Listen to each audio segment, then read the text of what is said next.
વિસ્તાર હતો અને શું બનાવ બન્યો? ગોત્રી ટીબી હોસ્પિટલનો વિસ્તાર છે. મેં ઉડામાં બેઠો હતો. ઉડામાં એકચ્યુઅલી ઉડા મેં તો નહોતો જ, મેં મારા ઘરે હતો. આજે મારા બાપની મરણતિથિ હતી.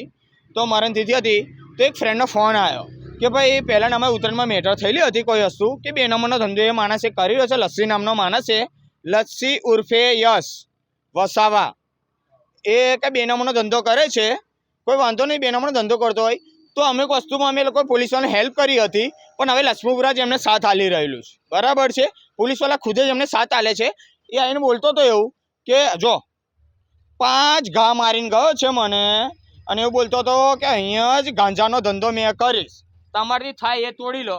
આ જો ઘા જો મને ને 4 ટાંકા લીધા છે, બધે જ ઘા મારીને ગયો છે. 10 જણને લઈને આવેલો. અને ઉપરથી બોલતો હતો કે તારી માને ઉઠાઈ જઈશ, તારી બેનને ઉઠાઈ જઈશ, અને તારા ભાઈને બી ઉઠાઈ જઈશ ઘરમાં આવીને. એ કઈ એવું હતું કે 2 નંબરનો ધંધો કરે છે ગાંજાનો. બરાબર છે. એને એવું કહેતો હતો કે મને લક્ષ્મીપુરા પોલીસ સ્ટેશનમાં પરમિશન આલેલી છે કે ધંધાની. બરાબર. મેં વિરુદ્ધ થયો એટલે મને આઈને મારી ગયો છે. એકલા મોદીને મારી ગયો છે. કોઈ વાંધો નથી. મને વાત કરવા માટે બોલાયેલો અને મેં વાત કરવા ગયો તો મને મારી ગતો રહ્યો છે. કોઈ વાંધો નથી.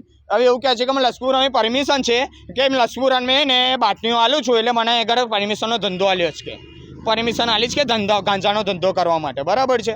હા, પોલીસવાળાનું નામ છે, પોલીસનું નામ તો મારે હાલવું નથી, પણ આવું બોલે લસ્સી ઉર્ફે યશ. એમને હુમલો કર્યો ખંજર લઈને. હા, મને 5 ઘા મારેલા છે. હું તમને હજુ બી બતાવું, બીજી વાર બી બતાવું. જો મને ટાંકાયેલા છે, મને ઘા બતાવો.